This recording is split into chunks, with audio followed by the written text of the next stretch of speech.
6h16 sur Europe 1 et c'est l'heure de l'invité inattendu. Tous les matins, un sujet de l'actualité et une voix que l'on n'attend pas pour en parler. Le confinement, donc, le télétravail, les enfants. Pour beaucoup de Français, depuis un mois, jongler entre ces nouvelles contraintes du quotidien, c'est compliqué. Oui, l'organisation bien sûr, le stress, des tensions. Il y a aussi la peur de la maladie en elle-même, de l'épidémie. Et dans tout ça, est-ce que vous prenez le temps de souffler, de respirer ? Bonjour Gaël Le Bohec. Bonjour.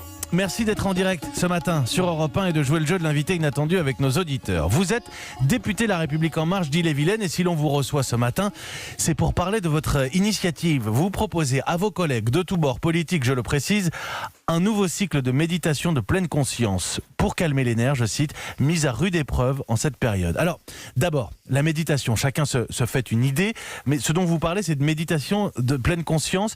En un mot, ce que vous proposez à vos collègues députés, c'est quoi ?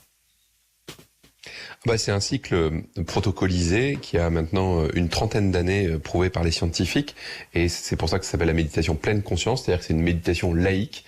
On a enlevé tout ce qui était religieux à cette pratique-là pour y garder tous les outils scientifiques et pour pratiquer différents types d'exercices pour profiter de l'instant présent, se concentrer sur le moment présent et puis profiter de cet instant présent. C'est ça qui est le plus important pour nous. Alors, les bienfaits de la méditation, vous faites bien de le rappeler, aujourd'hui, scientifiquement prouvé, il y a même plus de débat là-dessus, mais vous, c'est quelque chose que vous pratiquez déjà au quotidien ?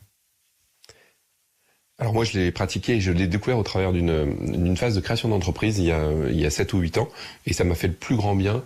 La première étape c'est de l'apporter de l'apaisement et de la sérénité et cet apaisement et cette sérénité apportent de la lucidité et du discernement. La question c'est de mieux décider, de mieux voir le monde et d'essayer d'ouvrir tous les capteurs de son corps parce que le corps nous envoie des signaux, parce que le monde nous envoie des signaux et des informations et le plus important c'est d'être à l'écoute de l'ensemble de ces signaux-là.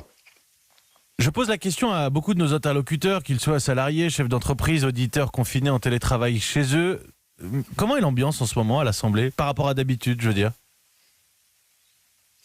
L'ambiance, moi je la trouve bonne. Il y a beaucoup de nouveautés qui ont été mises en place. C'est plutôt l'acceptation, je dirais, de ces nouveautés et l'essayer d'en utiliser le plus grand bien. L'essayer encore une fois, d'écouter ce qui se passe de façon différente, parce qu'on a beaucoup de conférences téléphoniques, des conférences vidéo.